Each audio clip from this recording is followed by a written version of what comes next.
Commander Vexilor stood on the bridge of the Kirjaran warship Talon's Fury. His green scales caught the light as he looked out at the stars. The ship hummed around him, a sound that always made him feel at home. "Commander, all systems are working properly," said First Officer Shrell. Her claws tapped on the control panel as she checked the readings. Vexilor nodded. He was proud of his ship and his crew.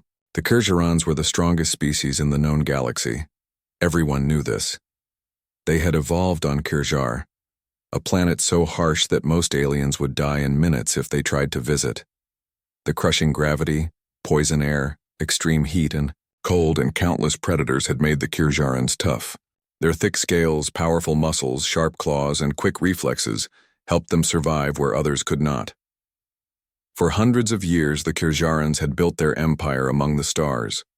They ruled over 27 other species, all from what they called soft worlds. These aliens had evolved on easy planets with mild weather, few predators, and gentle gravity. They were weak, and the Kirjarans protected them in exchange for resources and loyalty. "We will reach the border of the Calypso sector in 6 hours," said Navigator Zecht, looking up from his station. "Shall I maintain our current speed, Commander?" "Yes," said Vexilor. "This patrol is routine. We are simply showing our strength to keep the peace." The real truth was that Vexilor was bored. There had been no real challenges for the Kirjaran Dominion in decades. The Softworlders never fought back anymore. They had accepted their place in the natural order. Vexilor sometimes wished for a worthy opponent, someone who could test the skills his people had gained through their harsh evolution. "Commander, I'm picking up an unusual signal," said Communications Officer Telv, his head frills rising in surprise. "It's coming from within the Calypso sector." Vexilor's inner eyelids flickered with interest. "Show me." A hologram appeared in the center of the bridge, displaying a star map of the sector. A pulsing red dot indicated the source of the signal. "That's impossible," said Science Officer Drex, moving closer to examine the hologram. "The Calypso sector has no inhabited planets. We surveyed it completely 30 cycles ago. Apparently we missed something," said Vexilor. "Or someone has moved in since then. Either way, we should investigate. Navigator, change course to intercept the signal." "Yes, Commander," replied Zecht, already adjusting their heading. "First Officer." Shrell moved closer to Vexilor, speaking quietly. "Could it be the Marillion rebels? They've been causing trouble in the outer systems." Vexilor flicked his tail dismissively. "The Marillions are soft-worlders playing at war. They wouldn't dare venture this far into our territory." "The signal pattern doesn't match any known species in our database," said Drex, still studying the readings. "This could be a first contact situation." A ripple of excitement passed through the bridge crew. A new species meant new opportunities for the Dominion to expand its influence, or eliminate a potential threat. "All hands to alert status," ordered Vexilor. "Weapon systems on standby. Let's not take any chances." As the Talon's Fury changed course, Vexilor felt his blood quicken. Perhaps this would be interesting after all. 6 hours later, the Kirjaran warship dropped out of faster-than-light travel near the source of the signal. Before them hung a blue-green planet, smaller than Kirjar, but still substantial in size. "Scan the planet," ordered Vexilor. Drex worked at his station, his claws moving quickly over the controls. Initial readings show a nitrogen-oxygen atmosphere, extensive bodies of water, and significant gravity. Not as strong as Kirjar, but much higher than most habitable worlds we've encountered.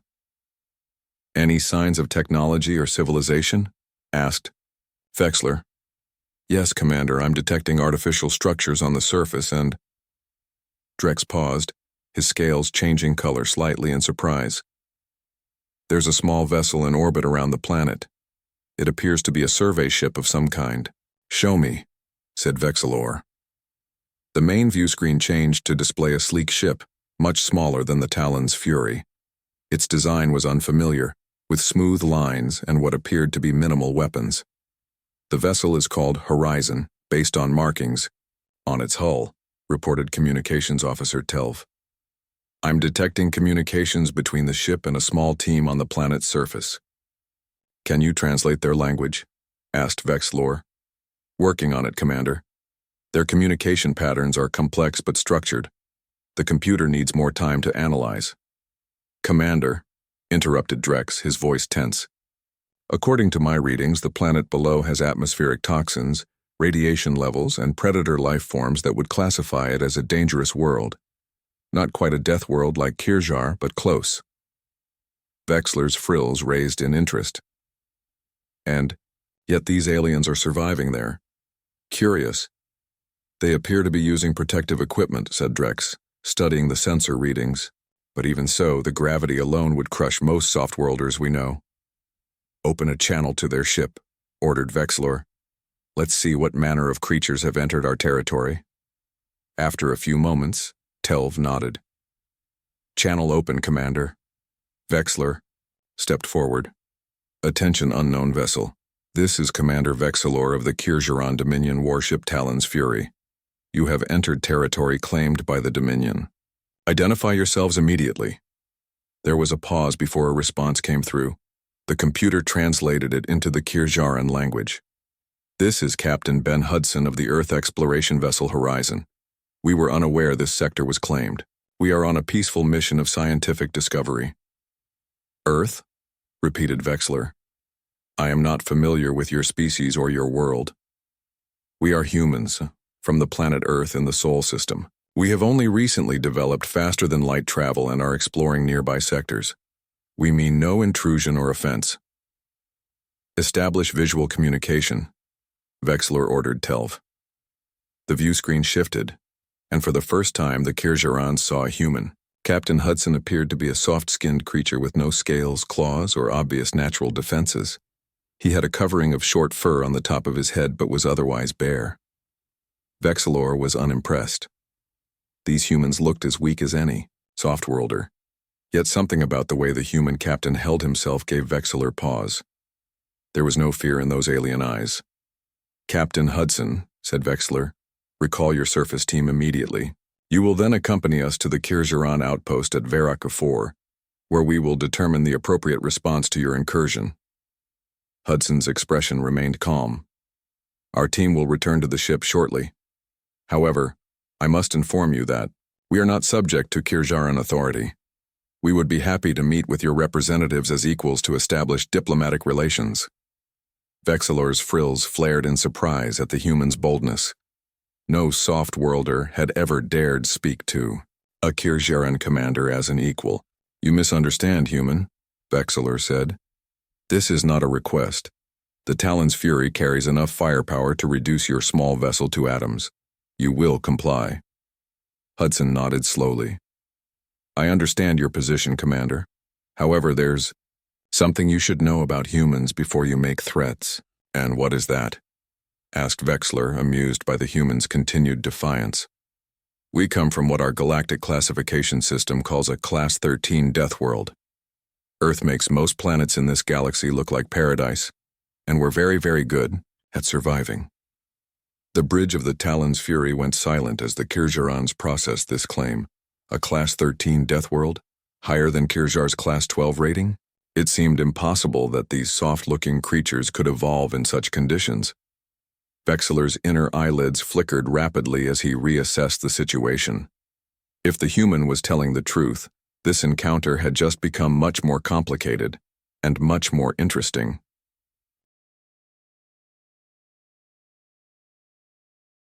Lieutenant Kate Morgan felt the harsh gravity pulling at her body as she moved across the rocky surface of planet PX-427.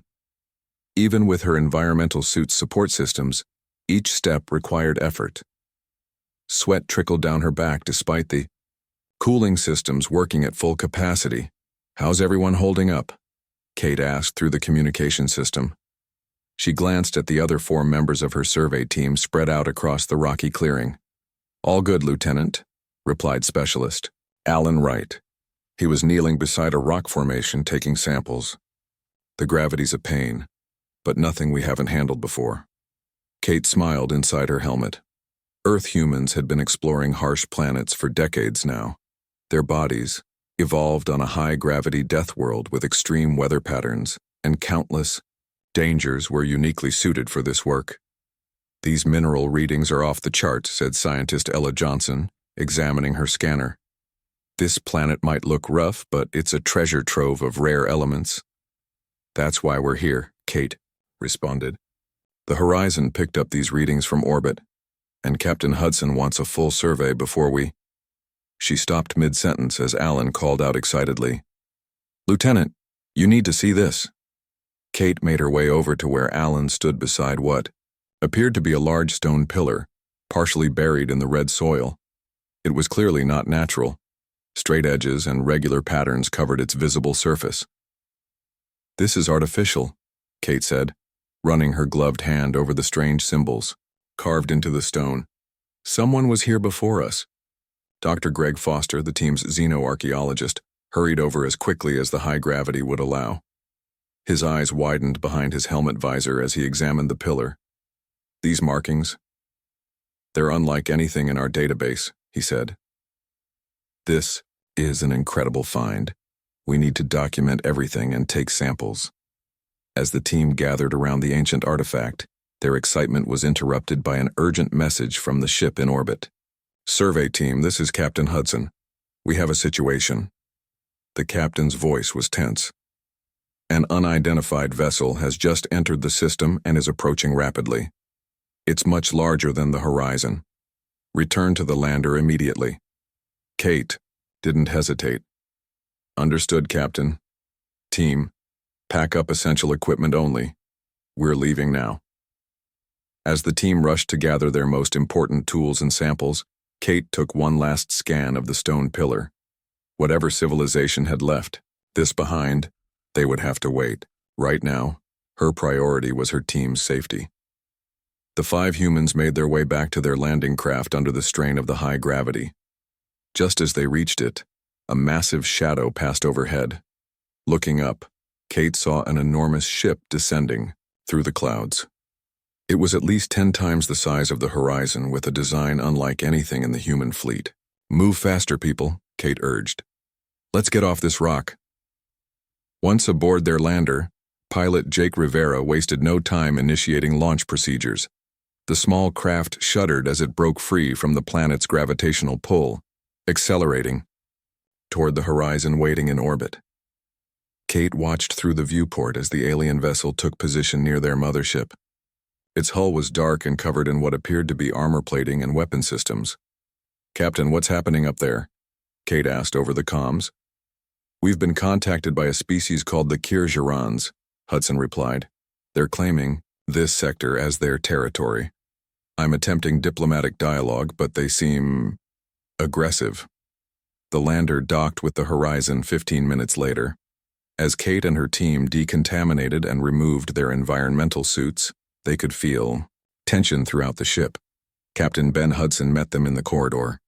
His normally calm face looked worried. "The Kir'Jirans are demanding we accompany them to one of their outposts," he explained. "They don't seem to understand the concept of independent exploration." "What are our options?" asked Kate. "Limited," Hudson admitted. "Their ship outguns us by a significant margin, but I've told them something that seems to have given them pause." "What's that, sir?" "I told them we're from Earth." Kate understood immediately. Most alien species they had encountered so far were shocked when they learned about Earth's classification as a Class 13 death world. Humans had evolved under conditions that would kill most sentient species in the galaxy. "They've invited me to a face-to-face meeting on their ship," Hudson continued. "I need you to come with me, Lieutenant. You have more first contact experience than anyone else aboard." "Of course, Captain," Kate nodded. "When do we leave?" "In 30 minutes. Get cleaned up and meet me in the shuttle bay." Commander Vexlor watched from the docking bay as the small human shuttle approached the Talon's Fury. His inner eyelids flickered rapidly, a sign of his growing interest in these strange creatures. "The humans' claim about their homeworld is difficult to believe," said Science Officer Drex, standing beside him. "How could soft-skinned beings like them evolve on a Class 13 death world?" "We shall find out soon enough," replied Vexlor. The human shuttle landed smoothly on the deck. After a brief decontamination procedure, Two humans emerged. One was Captain Hudson, whom Vexilor had seen on the view screen earlier. The other was a female human with dark hair pulled back tightly from her face. "Welcome aboard the Talon's Fury," Vexilor said, careful to show his teeth in what his briefing on human customs suggested was a smile. It felt unnatural. Among Kirjarans, displaying teeth was a threat. "Thank you for hosting us, Commander," replied Hudson. "This is my second in command, Lieutenant Kate Morgan." The female human stepped forward and held out her hand. Vexilor had been briefed on this greeting custom as well. Carefully, he extended his clawed hand and grasped hers, mindful not to pierce her soft skin with his sharp talons. "It's an honor to meet you, Commander," said Kate, showing no fear despite being surrounded by reptilian aliens who towered over her. "Please, follow me to the conference room," said Vexilor. "We have much to discuss." As they walked through the corridors of the Kirjaran warship, Vexilor noticed how the humans moved with easy confidence despite the ship's gravity being set to Kirjaran standards, about 1.3 times Earth normal. Most soft-worlders would be struggling to walk at this point, yet the humans showed no signs of distress. In the conference room, Vexilor invited the humans to sit at a large table. First Officer Shrell and Science Officer Drex joined them. "Now, Captain Hudson," began Vexilor, "you made an interesting claim earlier. You said humans come from a Class 13 death world. This requires verification." Hudson nodded. "We understand your skepticism. Lieutenant Morgan has brought data about Earth for your scientists to analyze." Kate placed a small device on the table. It projected a hologram showing a blue-green planet. "Earth," she explained. "Our homeworld has extreme gravity by galactic standards. Powerful weather systems including hurricanes and tornadoes, active tectonic plates causing earthquakes and volcanic eruptions, and thousands of species of predators and dangerous microorganisms. We evolved there over millions of years, adapting to survive these conditions." Drex examined the data with growing amazement. "These readings, if accurate, they would indeed classify your planet as a Class 13 death world. But how did you survive? Without natural weapons?" asked Shrell, gesturing to her own scales and claws. "You have no obvious defenses." Hudson smiled. "We developed different adaptations. Intelligence, endurance, and social cooperation became our tools for survival. And our bodies have their own strengths: dense muscles, efficient cooling systems, remarkable healing abilities, and extreme endurance." "Endurance?" questioned Vexilor. "Humans can literally run most prey to death," explained Kate. "We can't match the sprint speed of many predators, but we can keep moving for hours or even days without stopping. On early Earth, we would chase animals until they collapsed from exhaustion." The Kirjarans exchanged glances. This was not the typical evolutionary path for a death world species. Usually, such harsh environments produced heavily armored or armed species like themselves. "I believe further cultural exchange would be beneficial," said Vexilor finally. "If you truly are Deathworlders like us, then we have much to learn from each other." 3 days had passed since the first meeting between humans and Kirjarans. The Horizon now traveled alongside the Talon's Fury toward a neutral space station called Concordia. This station served as a meeting place for various species in this part of the galaxy. Captain Hudson stood in the observation lounge of his ship, watching the stars streak by.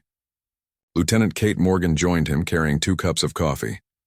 "Thank you," Hudson said, taking one of the cups. "Any updates from our science team?" "Yes, sir," Kate replied. "Dr. Foster is still examining the images of that stone pillar we found. He thinks it might be connected to several other artifacts discovered across different systems." Hudson nodded. "And what about our guests? How are they adjusting?" 2 Kirjaran officers, Science Officer Drex and Junior Security Officer Krell, had come aboard the Horizon as part of the cultural exchange. At the same time, 2 humans, Dr. Ella Johnson and Security Chief Chris Peterson, had gone aboard the Kirjaran vessel. "They're fascinated by everything," Kate said with a smile. "Especially our food. They can't understand how we can eat plants. On their world, most plant life is toxic." "And how are our people doing on their ship?" "According to Dr. Johnson's reports, they're managing well. The higher gravity is tiring, but within tolerable limits. She's excited about their medical technology. The captain took a sip of his coffee. Commander Vexilor has been surprisingly accommodating. I expected more resistance. I think they're genuinely curious about us, Kate said. They've believed for centuries that they were unique in the galaxy, the only species from an extreme world. Finding us has shaken that belief. Their conversation was interrupted by a message from the bridge. Captain, we're approaching Concordia. Station. The Kirjaran commander is requesting to speak with you. Put him through, Hudson replied. A screen on the wall activated, showing Commander Vexilor's scaled face. Captain Hudson, we will be arriving at Concordia shortly. I must warn you that news of our encounter has spread. Representatives from the Galactic Diplomatic Council are waiting for us. Hudson frowned. I wasn't aware we would have an audience. Nor was I, Vexilor said, his inner eyelids flickering, and what the humans had learned was annoyance. It seems. The council is concerned about our meeting. Concerned? Why? The discovery of a second Deathworld species has political implications. For centuries, the Kirjaran Dominion has used our unique evolutionary background to justify our position in galactic affairs. Your existence challenges that narrative. Hudson nodded, understanding. I see. How should we proceed? With caution, Vexler replied. Some species may view two Deathworld races as a threat rather than an opportunity. I suggest we present a united front. After ending the communication, Hudson turned to Kate. Looks like this just got more complicated. Inform our science team that their findings might need to be presented to this council. And let's prepare a proper demonstration of human capabilities. If the Kirjarans had to prove themselves to the galaxy, we might have to as well. Concordia Station hung in space like a massive wheel, slowly rotating to create artificial gravity. As the human and Kirjaran ships docked, representatives from various species gathered in the main conference chamber. The chamber was designed to accommodate different physiological needs. Some areas had higher or lower gravity, different atmospheric mixtures and varying temperatures. In the center was a neutral zone where species could meet. Ambassador Olivia Reeves had arrived from Earth via faster-than-light communication relay just hours earlier. She would represent humanity officially in this unexpected diplomatic event. The council seems nervous, she told Hudson and Kate as they prepared to enter the chamber. Our analysts suggest they fear a potential alliance between humans and Kirjarans. Why would that worry them? Asked Kate. Two Deathworld species working together? From their perspective, it could upset the power balance they've maintained. For centuries, Commander Vexilor and his officers joined the humans. The Kirjaran leader looked impressive in his formal armor, decorated with symbols of his rank and achievements. Are you ready, Captain Hudson? Ambassador Reeves? He asked. As ready as we'll ever be, Hudson replied. Together, the humans and Kirjarans entered the conference chamber. Around a large circular table sat representatives from 12 different species. Some were vaguely humanoid, while others were completely alien in form. One appeared to be a living crystal structure, while another was a mass of tentacles floating in a special container. High Counselor Xylith, a tall, thin being with pale blue skin and 4 arms, stood to greet them. Welcome to Concordia. We have called this emergency session to address the recent first contact between the Kirjaran Dominion and humanity. Vexilor stepped forward. High Counselor, this meeting was not requested by either party. We were simply traveling here to continue our cultural exchange in neutral territory. The discovery of a second Deathworld species is a matter of galactic security, replied Xylith. For thousands of years, the Kirjarans have been the only known species to evolve on a Class 12 Deathworld. Now humans claim to come from a Class 13 world. This must be verified and its implications discussed. Ambassador Reeves stepped forward with a diplomatic smile. We understand your concerns. Earth's classification has been verified by our own scientists using the galactic standard criteria. We're happy to share our data and demonstrate our capabilities. Another council member, a reptilian being somewhat similar to the Kirjarans but smaller and more slender, spoke up. The issue is not verification but security. Two predator species from Deathworlds could pose a significant threat if allied. Vexler's tail twitched in anger, but he controlled his voice. The Kirjaran Dominion has been part of the galactic community for centuries. We have honored all treaties and agreements. While exerting your natural advantages to maintain military superiority, countered another council member. The debate continued for hours. The council members expressed fears about what a human Kirjaran alliance might mean, while both Deathworld species tried to assure them of their peaceful intentions. Finally, High Counselor Xylith raised all four hands for silence. We propose a series of tests and demonstrations. Both humans and Kirjarans will display their physical and mental capabilities, allowing us to better understand the adaptations of both Deathworld species. Ambassador Reeves exchanged glances with Captain Hudson before responding. We accept your proposal, provided these tests are conducted safely and with mutual respect. Commander Vexler agreed as well. The Kirjaran Dominion will participate to show that Deathworld evolution leads to strength, not necessarily aggression. As the meeting adjourned, Kate noticed several council members whispering among themselves. She couldn't hear their words, but their body language suggested they were still deeply concerned.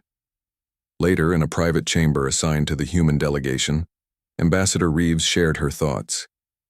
They're afraid of us, just as they've always been secretly afraid of the Kirjarans. But now they fear what might happen if two Deathworld species find common ground. Do they have reason to be afraid? Asked Kate. Hudson considered the question. Not if their intentions are peaceful. But history teaches us that fear often leads to preemptive action. We need to be careful. Outside their chamber, unknown to Thao, the humans, several council members were indeed planning. Not for peace, but for how to prevent two Deathworld species from ever becoming allies. The testing arena on Concordia Station was large and adaptable. Today it was set up with various obstacles and challenges designed to push both humans and Kirjarans to their limits. Around the edges, representatives from a dozen alien species watched with great interest. This is ridiculous, muttered Lieutenant Kate Morgan as she stretched her muscles. We're not circus animals performing tricks. Captain Hudson stood nearby, also preparing for the physical tests. I understand your frustration, but Ambassador Reeves believes this is our best option. We need to show them who we are, rather than let fear guide their opinions of us. Kate nodded reluctantly. Across the arena, Commander Vexelor and three other Kirjarans were also warming up. Their scaled bodies moved with powerful grace, muscles rippling under their protective skin. High Counselor Xylith's voice rang out across the arena. We will now begin the comparative demonstrations between the humans of Earth and the Kirjarans of Kirjar. The first test will measure strength and endurance. The tests began simply enough. Both species lifted heavy weights, jumped over barriers, and ran short sprints. As expected, the Kirjarans dominated the pure strength competitions. Their powerful bodies, evolved under crushing gravity and built for combat, easily outperformed the humans in lifting and throwing. The Kirjarans demonstrate superior physical strength, as we have long known, announced Counselor Xylith. This is consistent with their evolutionary history. But when the endurance test began, the results changed dramatically. The humans ran for hours without stopping, long after the Kirjarans had collapsed from exhaustion. Kate especially impressed the observers by maintaining a steady pace for 3 hours straight, barely showing signs of fatigue. Science Officer Drex watched in amazement. How is this possible? He asked Dr. Ella Johnson, who stood beside him. Your bodies appear so fragile compared to ours. Humans evolved as persistence hunters, Ella explained.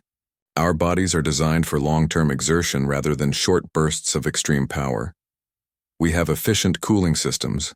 We sweat across our entire bodies, and our cardiovascular system is optimized for endurance. Next came tests of recovery and adaptation. Small cuts were made on volunteers from both species and their healing was monitored. The Kirjarans had thick protective scales that prevented most injuries, but when damaged, They healed slowly. The humans, though more easily injured, showed remarkably fast healing and adaptation to pain. Ambassador Reeves noticed several council members whispering to each other as they observed these differences. Some looked concerned, others fascinated. After the physical tests, mental challenges were presented. Both species performed well in problem-solving, though they approached issues differently. The Kir'Jharans were methodical and precise, while the humans showed more creativity and were willing to try unconventional solutions. When all the tests were complete, High Counselor Xylith addressed the gathering. We have observed significant differences between these two Deathworld species. While the Kir'Jharans possess superior strength and natural armor, the humans display remarkable endurance and adaptability. Both show high intelligence and problem-solving abilities. Ambassador Reeves stepped forward. High Counselor, what conclusions has the Council drawn from these demonstrations? Before Xylith could answer, Captain Hudson's communication device beeped urgently. He checked it, then whispered something to Reeves. Her expression remained diplomatic, but her eyes widened slightly. "Excuse me, High Counselor," she said. "We require a brief recess to address an urgent matter."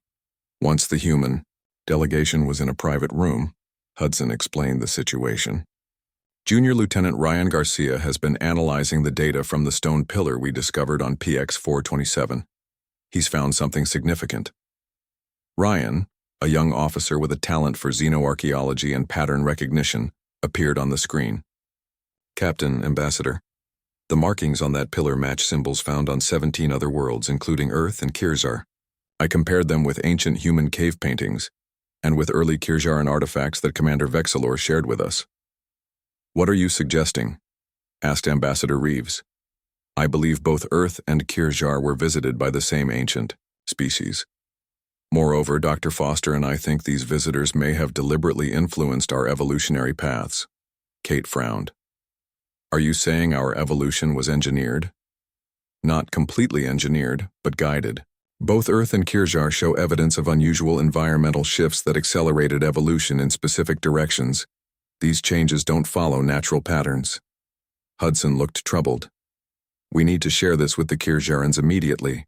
If someone manipulated both our species' development, they should know." When Commander Vexilor and Science Officer Drex joined them, Ryan explained his findings again. The Kir'Jarans listened with growing concern. "This challenges our entire understanding of our history," said Drex, his scales changing color with emotion. "We have always believed our evolutionary path was natural, if extreme. The question is why," said Vexilor. "Why would an ancient species want to create Deathworlders like us?" Ambassador Reeves looked thoughtful. "We should return to PX-427. If that pillar contains information about these ancient visitors, we need to study it more carefully." Meanwhile, in a different part of the station, several council members were meeting secretly. Among them was Counselor Farath, who represented a species known for their political manipulation. "The humans and Kir'Jarans are forming bonds faster than we anticipated," Marath said. "If they discover the truth about the architects and why Deathworlders were created, it could destabilize the entire galactic order."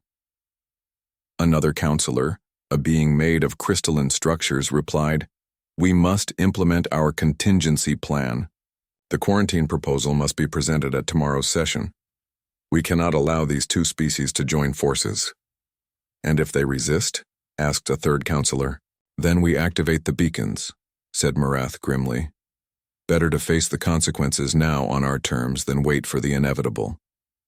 Back in the human quarters, Ryan was sharing more of his findings. "There's something else. I've analyzed the star patterns carved into the pillar. They show a location, coordinates to a system that isn't on any of our maps." "Could it be the homeworld of these ancient visitors?" asked Kate. "Possibly, or it could be something else entirely."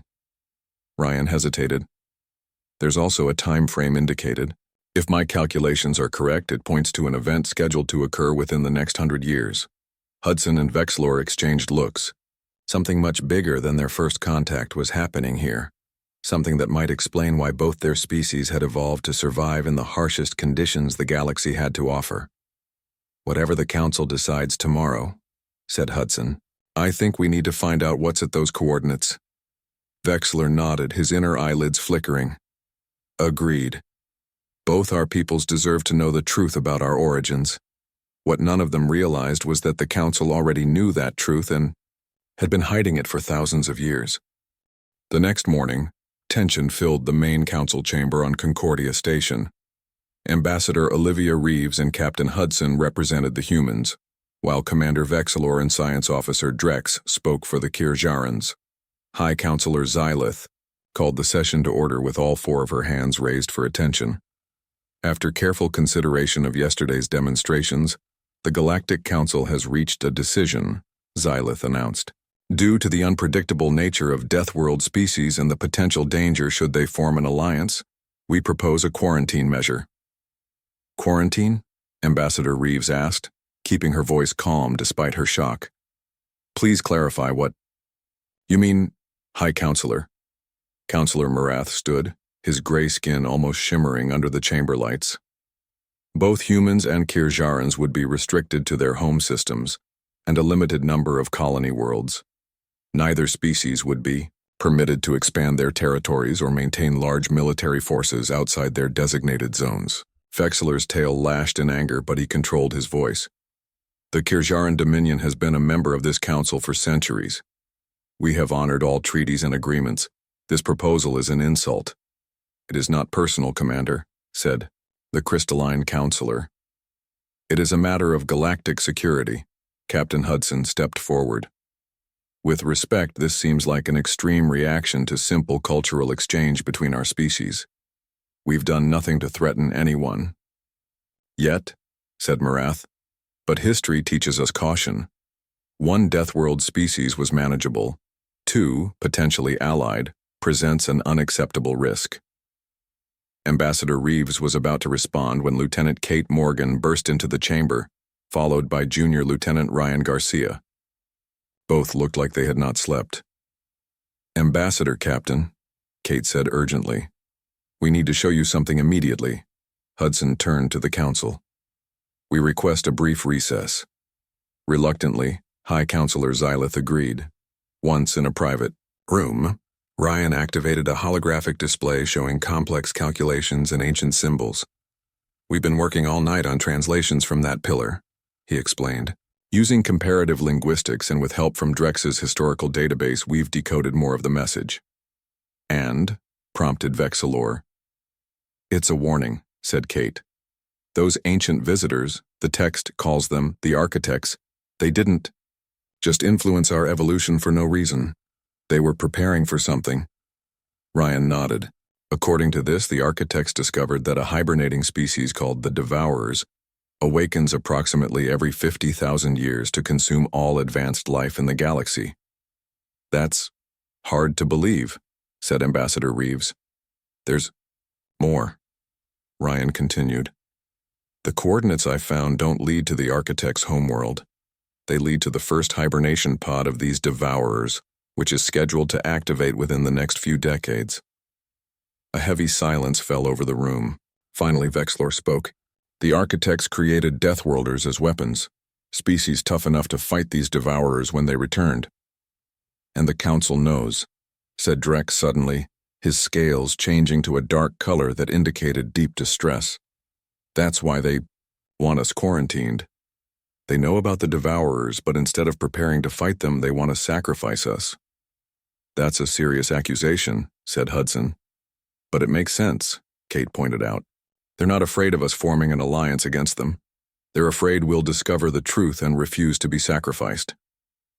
Ambassador Reeves took a deep breath. "We need to confront the Council with this information.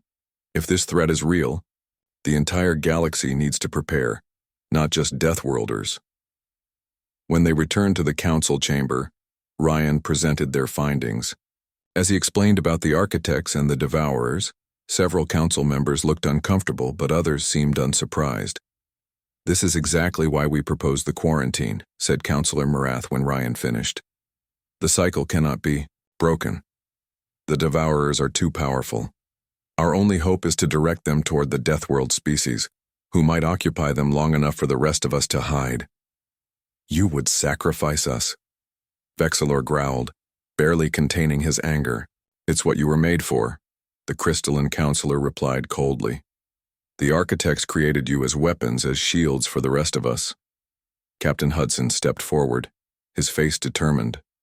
That may be how we started, but that's not who we are now. Both humans and Kir'Jarans have built civilizations, cultures, families. We're not weapons to be pointed at an enemy and discarded. Ambassador Reeves joined him. And if these devourers are as dangerous as the ancient warning suggests, sacrificing us won't save you. It will only delay your own destruction. What do you propose instead? Asked High Counselor Xylith, who had remained silent during the exchange.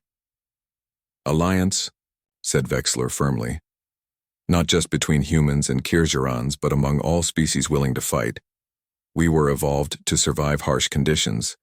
You were evolved for other strengths, intelligence, technology, perhaps abilities we don't possess.